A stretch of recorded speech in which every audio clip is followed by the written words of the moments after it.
Assalamualaikum viewers, Bismillahirrahmanirrahim. First of all, it's me Mohammad Saad and you are watching Learning Edge. Viewers, जैसे कि आपने thumbnail पर देख लिया होगा, तो इस वीडियो में हम डिस्कस करेंगे प्यास MS केमिस्ट्री का जो टेस्ट हुआ है 24 जुलाई 2022 को। तो बेसिकली मैं आपको बताता चलूँ कि हमारे पास जो प्यास यूनिवर्सिटी है, इसका साल में एक दफ़ा MS केमिस्ट्री के लिए टेस्ट होता है फेलोशिप के लिए, लेकिन टेस्ट दो होते हैं। इसका क्या मतलब हुआ कि एक टेस्ट होता है लेकिन दो टेस्ट होते हैं? इसका ये मतलब हुआ कि साल में एक अटेम्प्ट होती है, लेकिन पिंडी और इस्लामाबाद जो रीजन है उसका टेस्ट पहले हो जाता है और जो बाकी रीजन्स हैं लाहौर, पेशावर और जो बाकी क्वेटा जितने भी सिटीज़ हैं उनका बाद में होता है। तो इस वीडियो में हम डिस्कस करेंगे जो रावलपिंडी इस्लामाबाद रीजन का टेस्ट हुआ 24 जुलाई 2022 को वो, और अगर कंटेंट इकट्ठा हो गया और समअप हो गया तो इंशाल्लाह आने वाले दिनों में जो दूसरा टेस्ट होना है वो होना है 30 जुलाई को, तो उसकी वीडियो भी इंशाल्लाह अपलोड होगी इसी चैनल पर।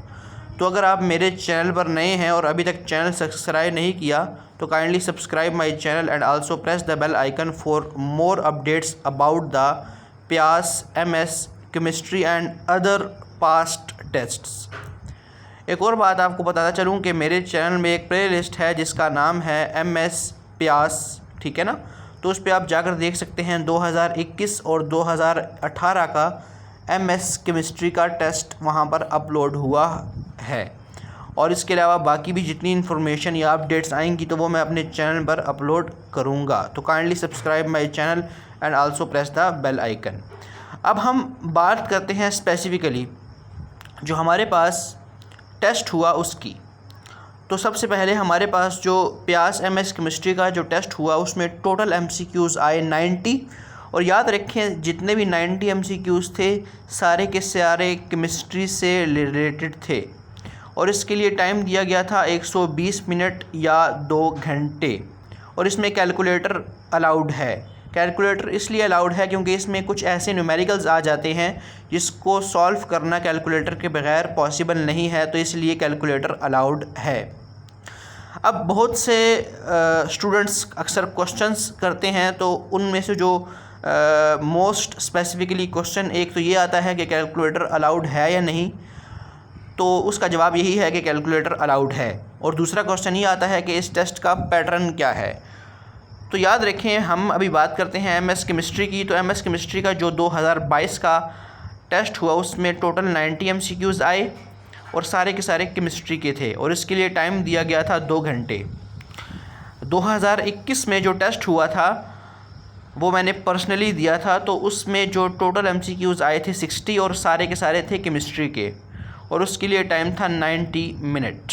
लेकिन उससे पहले जो टेस्ट थे तो उसमें आपके 60 MCQs सब्जेक्ट के आते थे केमिस्ट्री के, और बाकी 40 आपके MCQs आए थे जनरल में आपकी मैथ शामिल थी, इंग्लिश शामिल थी, फ़िज़िक्स और जनरल नॉलेज। लेकिन अब जो 2023 का टेस्ट है तो पॉसिबल है कि इसका पैटर्न मे भी चेंज हो जाए या मे भी चेंज ना हो। तो अगर चेंज हो गया या ना हुआ तो इसकी अपडेट इंशाल्लाह मैं अपने चैनल पर अपलोड कर दूंगा अगर कुछ अपडेट आई तो। लेट्स स्टार्ट कि हमारे पास प्यास MS केमिस्ट्री 2022 का जो टेस्ट है वो कौन कौन सी स्पेशलाइजेशन से आया। तो याद रखें कि हमारे पास ये आता है 3 स्पेशलाइजेशन से, ऑर्गेनिक, फिज़िकल और इनऑर्गेनिक एंड एनालिटिकल का। तो ऑर्गेनिक में आपके आते हैं 30%, फिज़िकल केमिस्ट्री से आपका आता है 30%, और इनऑर्गेनिक एंड एनालिटिकल से आपका आता है 40%। अब इनऑर्गेनिक में से आपका आता है 25% और एनालिटिकल में से आपका आता है 15%। तो ये टोटल मिलाकर हो गया 40%।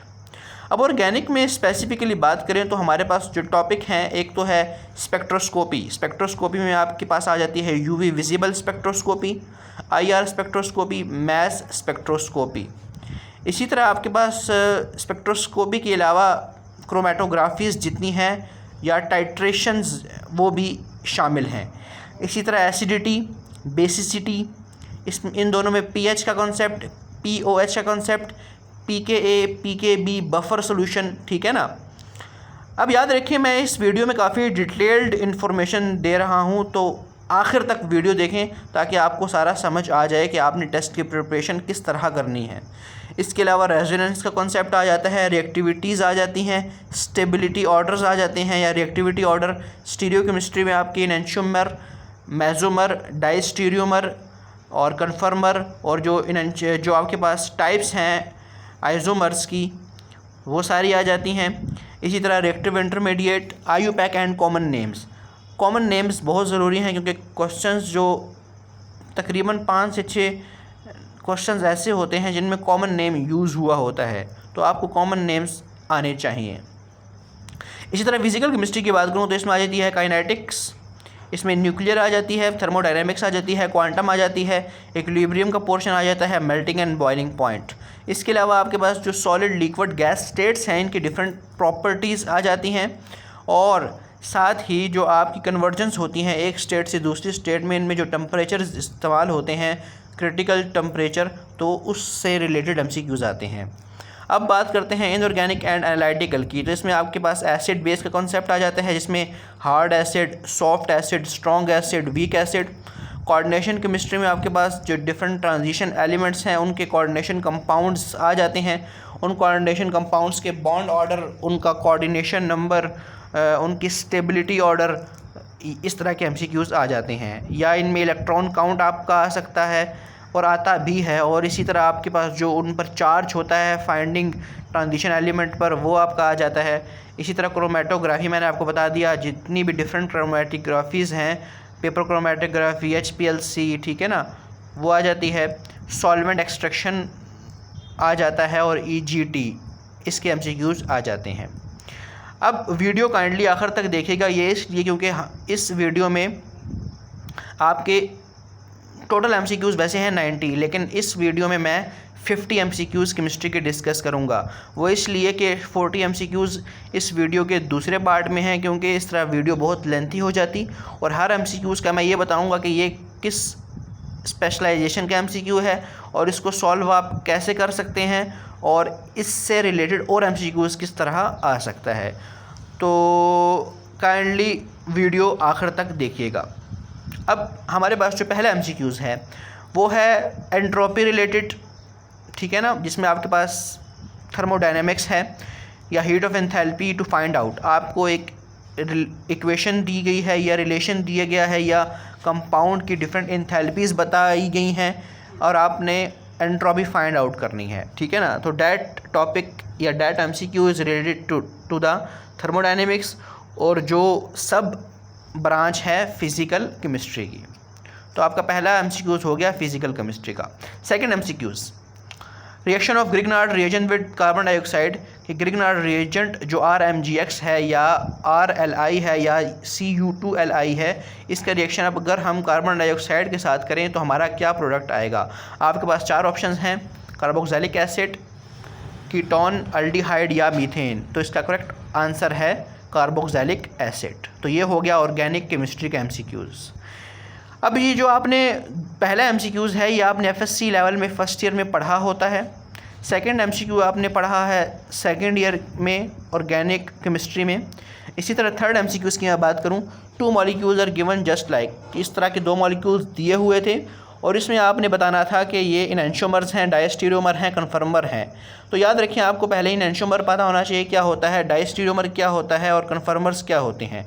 अब इन दोनों को सॉल्व करने का तरीका क्या है कि आपने जो आपको कायरल कार्बन दोनों के टॉप पर नज़र आ रहा है, इनकी एब्सोल्यूट कॉन्फ़िगरेशन निकालें, दोनों की पहला R है या S है, दूसरा R है या S है, और उसके अकॉर्डिंग आप बताएंगे ये इनैंशियोमर्स हैं, डायस्टीरियोमर्स हैं या कन्फर्मर्स हैं। तो तीसरा एमसीक्यूज़ भी आपका हो गया ऑर्गेनिक केमिस्ट्री का। Fourth MCQs, Michaelis Menten constant related to physical chemistry, एक एमसीक्यूज़ इसका आया था। अब मैं अपनी बात करूं तो मेरी जो स्पेशलाइजेशन है वो ऑर्गेनिक केमिस्ट्री है, तो मैं ज़्यादा उसको एक्सप्लेन करूंगा। अब हो सकता है कुछ लिखने में मिस्टेक हुई हो, में भी कुछ और कांस्टेंट हो, जैसे मैंने फोर्थ एमसीक्यूज़ में माइकलसन मेंटन कांस्टेंट रिलेटेड लिखा हुआ है, तो इससे रिलेटेड एक एमसीक्यूज़ आया था। तो ये हो गया फिजिकल केमिस्ट्री का जो मैं question fourth. Question number 5, HPLC कि आपके पास जो HPLC क्रोमेटोग्राफी है इससे रिलेटेड एक MCQs आया था, ठीक है ना। इसमें आपको पता होना चाहिए कि मोबाइल फेज़ क्या है और दूसरी जो स्टेशनरी फेज़ है वो क्या है, सॉल्वेंट क्या है, कौन मूव कर रहा है, और अगर हम ऑर्गेनिक सॉल्वेंट लें तो क्या होगा और इनऑर्गेनिक सॉल्वेंट लें तो क्या होगा। तो that MCQs is related to the inorganic chemistry. इसी तरह 6 MCQ, titration between silver nitrate, silver chloride और मे बी सिल्वर ओनली, और इसकी टाइट्रेशन आपने कराई है साइनाइड आयन के साथ या साइनाइड के किसी कंपाउंड के साथ। तो इसमें आपका क्या चेंजिंग आई है, तो इसमें आपकी कलर चेंजिंग पूछ सकता है या आपको इसका न्यूमेरिकल दे सकता है। अगर आपको न्यूमेरिकल दे तो आपका इसमें मोलैरिटी वाला फार्मूला लगता है M1V1/N1 is equal to M2V2/N2, ठीक है ना। या आपसे ये पूछ सकता है कि इसमें टाइट्रेट कौन सा है या टाइट्रेंट कौन सा है, ठीक है ना। तो ये हो गया हमारे पास एनालिटिकल केमिस्ट्री का MCQs। MCQ 7, unit of third order reaction, कि आपके पास कोई इक्वेशन दी गई हो और आपके पास जो आप ऑर्डर निकालते हो किसी भी रिएक्शन का, तो वो कैसे निकालते हो, rate is equal to K into reactant, ठीक है ना। तो आप जो इक्वेशन आपको दी गई होगी उसी के मुताबिक आपने पहले तो ऑर्डर निकालना है थर्ड ऑर्डर कि उसका ऑर्डर बनता क्या है, और उसके मुताबिक आपने उसका यूनिट बताना है। क्वेश्चन नंबर 8, क्वेश्चन नंबर 7 हो गया आपके पास फिज़िकल केमिस्ट्री, क्योंकि ये काइनेटिक्स का MCQs है। MCQs 8, pKa and pH of a compound, के हमारे पास जो pKa और pH है एक कंपाउंड की वो आपने बतानी है। तो ये आपको न्यूमेरिकल बेस्ड आया था बेसिकली इस साल, लेकिन आपको ऐसे भी बताया जा सकता है कि अगर इसकी pKa इतनी है, इसकी pKb इतनी है या इसकी pH इतनी है तो कौन स्ट्रॉन्ग है या कौन वीक है। तो आपका यहाँ पर ऑर्गेनिक कंपाउंड भी आ सकता है और इनऑर्गेनिक कंपाउंड भी आ सकता है। इसी तरह question number 9, which one is more acidic, इनमें से कौन सा मोर एसिडिक है, CHF2COOH, CH2FCOOH, CHOOH, CF3COOH। तो आपने बताना है कि इन चारों में से कौन सा मोर एसिडिक है। तो याद रखिए एसिडिटी का ये रिलेशन है कि हमारे पास जितने ज़्यादा इलेक्ट्रोनेगेटिव एलिमेंट लगा होगा कार्बन के साथ उतना ज़्यादा एसिडिटी बढ़ जाएगी या उतना मोर एसिडिक हो जाएगा। तो इसका करेक्ट ऑप्शन है हमारे पास CF3COOH। तो that MCQs is related to the organic chemistry. Question number 10, which one is more nucleophilic, iodine, fluorine, bromine, chlorine. तो इसमें से कौन ज़्यादा न्यूक्लियोफिलिक है, और आपको पता है कि न्यूक्लियोफिलिक वो होता है जिसमें इलेक्ट्रॉन ज़्यादा होते हैं या इलेक्ट्रॉन की डेंसिटी ज़्यादा होती है या जो ज़्यादा इलेक्ट्रोनेगेटिव होता है, ठीक है ना। तो इसमें से आपने बताना है और that MCQs is related to the inorganic chemistry. इसी तरह MCQs 11, ammonia is more basic, more nucleophilic than water, ammonia is less basic, less nucleophilic than water, ammonia is more basic, less nucleophilic than water, ammonia is less basic या more nucleophilic than water। तो ये चारों option जो हैं ये चारों अलग अलग ऑप्शन हैं, इनमें रिलेशन चेंज किया गया है, रिलेटिव चेंज किया गया है। पहले में अगर आप देखें तो मोर मोर, दूसरे में लेस लेस, तीसरे में मोर लेस, चौथे में लेस और मोर। तो that MCQs is related to the inorganic chemistry. MCQs 12, anthracene is, कि एंथ्रासीन एक कंपाउंड है। अब एंथ्रासीन है क्या, एंथ्रासीन एक नाम है कंपाउंड का, कॉमन नेम है, और एंथ्रासीन बेसिकली डेरिवेटिव है बेंजीन का। तो आपने बताना है कि ये एरोमेटिक है, नॉन एरोमेटिक है, एलिसाइक्लिक है या नन ऑफ दीज है। तो बेसिकली आपको ना पता होना चाहिए कि एरोमेटिसिटी क्या होती है, उस पर जो रूल अप्लाई होते हैं वो आपको आने चाहिए। MCQs 13, साइक्लोप्रोपिनाइल कैटाइन इज़, कि साइक्लोप्रोपिनाइल कैटाइन जो है, पहले तो आपको ये पता होना चाहिए कि ये है क्या, आपको बनाना आना चाहिए, क्या ये एरोमेटिक है या नॉन एरोमेटिक है या एलिसाइक्लिक है, ठीक है ना। तो ये MCQs हो गया। MCQs 12 हो गया ऑर्गेनिक केमिस्ट्री से रिलेटेड, और MCQs 13 हो गया वो भी ऑर्गेनिक केमिस्ट्री से रिलेटेड। अब 14 MCQs को आप देख सकते हैं। तो 14 MCQs को मैं एक्सप्लेन करना चाहूँगा कि आपके पास बेंजीन के 5 डेरिवेटिव हैं। पहला है टॉल्वीन, दूसरा है अमाइड, तीसरा आपके पास है अमाइन, चौथा आपके पास कीटोन, और पांचवा आपके पास एक बेंजीन के साथ CCl3 लगा हुआ है। अब आपने बताना है कि एक्टिवेटिंग ग्रुप कौन कौन से हैं या डीएक्टिवेटिंग ग्रुप कौन कौन से हैं, इस तरह क्वेश्चन आया था। तो बताता जाऊँ, एक्टिवेटिंग ग्रुप वो होते हैं जो इलेक्ट्रॉन डोनेटिंग ग्रुप होते हैं, और इनमें इलेक्ट्रॉन डोनेटिंग ग्रुप पहला टॉल्वीन वाला इलेक्ट्रॉन डोनेटिंग ग्रुप है, तीसरा इलेक्ट्रॉन डोनेटिंग ग्रुप है और आखिरी वाला इलेक्ट्रॉन डोनेटिंग ग्रुप है। इसी तरह डीएक्टिवेटिंग ग्रुप वो होते हैं जो इलेक्ट्रॉन विदड्रॉइंग ग्रुप्स होते हैं, और इसमें इलेक्ट्रॉन विदड्रॉइंग ग्रुप्स एक तो दूसरा वाला है और एक तो चौथा वाला है। तो ये हो गया ऑर्गेनिक केमिस्ट्री के MCQs।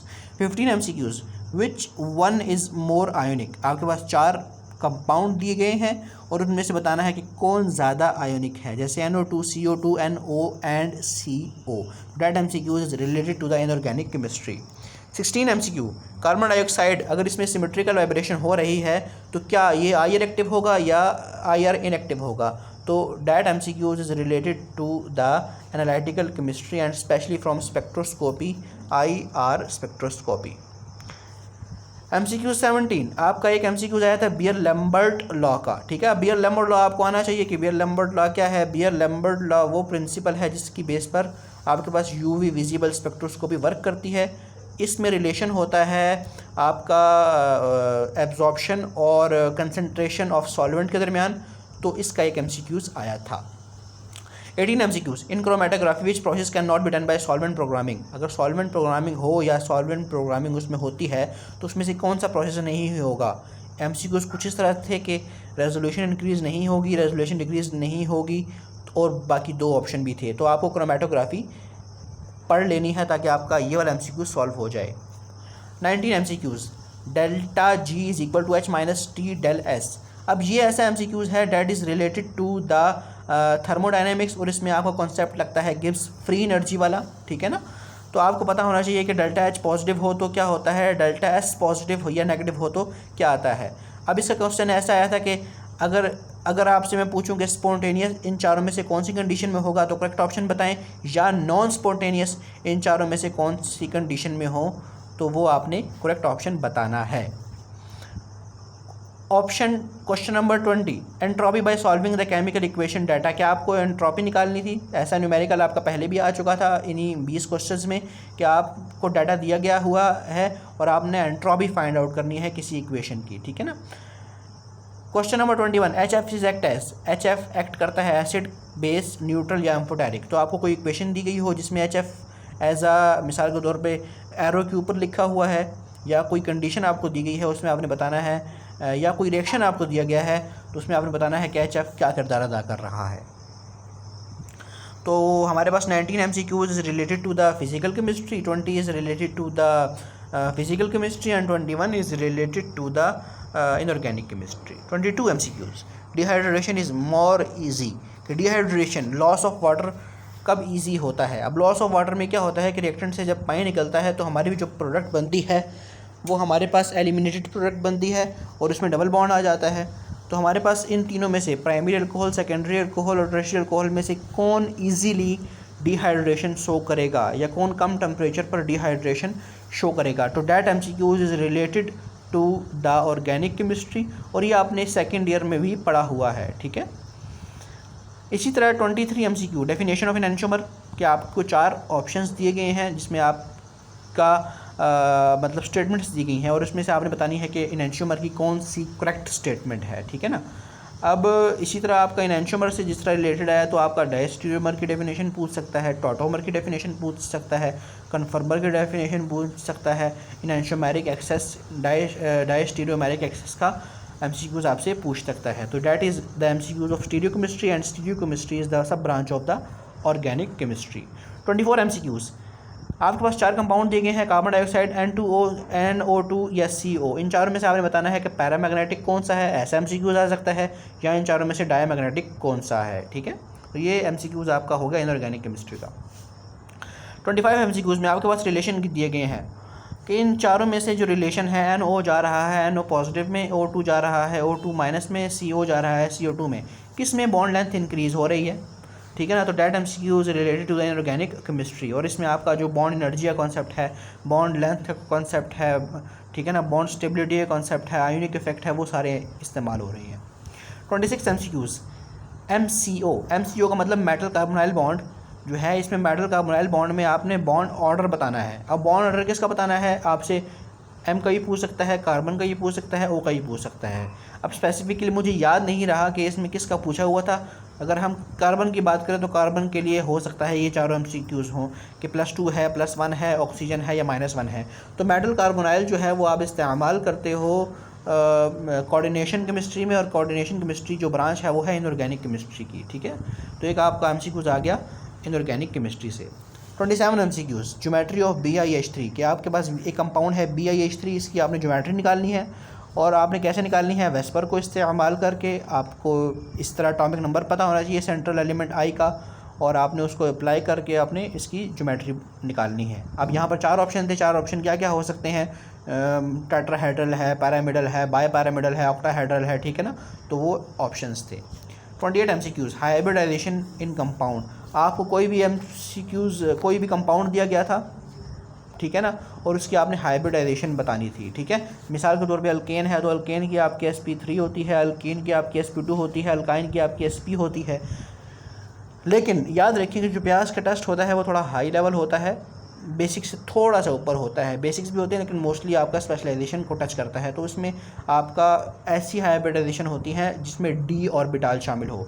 तो एक ऐसा आया था जिसमें आपको बताना था कि sp3 हाइब्रिडाइजेशन है, DsP2 है, D2sp2 है, DsP3 है। तो आपका एक MCQs होगा इनऑर्गेनिक केमिस्ट्री से। 29 MCQs NaCl निकल टेट्राक्लोराइड, निकल टेट्रासाइनाइड, लेड टेट्राक्लोराइड, लेड टेट्राफ्लोराइड, इन चारों में से किस में sp3 हाइब्रिडाइजेशन हो रही है, तो आपने ये चेक करके बताना है। तो ये हो गया MCQs 29 इनऑर्गेनिक केमिस्ट्री का। 30 MCQs आपका आया था कॉपर साइनाइड से रिलेटेड, उसका कुछ आपने बताना था कि कॉपर साइनाइड की मिसाल के तौर पे बॉन्ड लेंथ क्या है, इसकी ज्योमेट्री क्या है, इस तरह कोई MCQs था। That is also related to inorganic chemistry.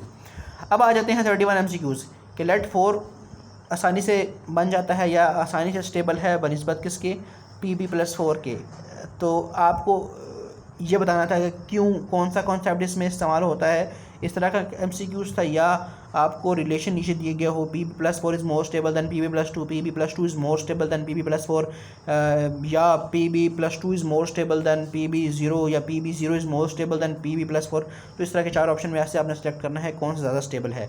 यह मैं आपको बताता चलूँ, ये आपका सेकेंड ईयर में इनऑर्गेनिक केमिस्ट्री में आपका कॉन्सेप्ट है इनर्ट पेयर इफेक्ट, तो वहाँ पर ये वाला कॉन्सेप्ट लगता है। 32 MCQs in the reaction of HCl go to forward Cl2, क्या आपको इक्वेशन दी हुई थी, इसमें MgO2 क्या किरदार अदा कर रहा है, ऑक्सीडाइजिंग एजेंट है, रिड्यूसिंग एजेंट है, सॉल्वेंट है, या क्या है, ठीक है।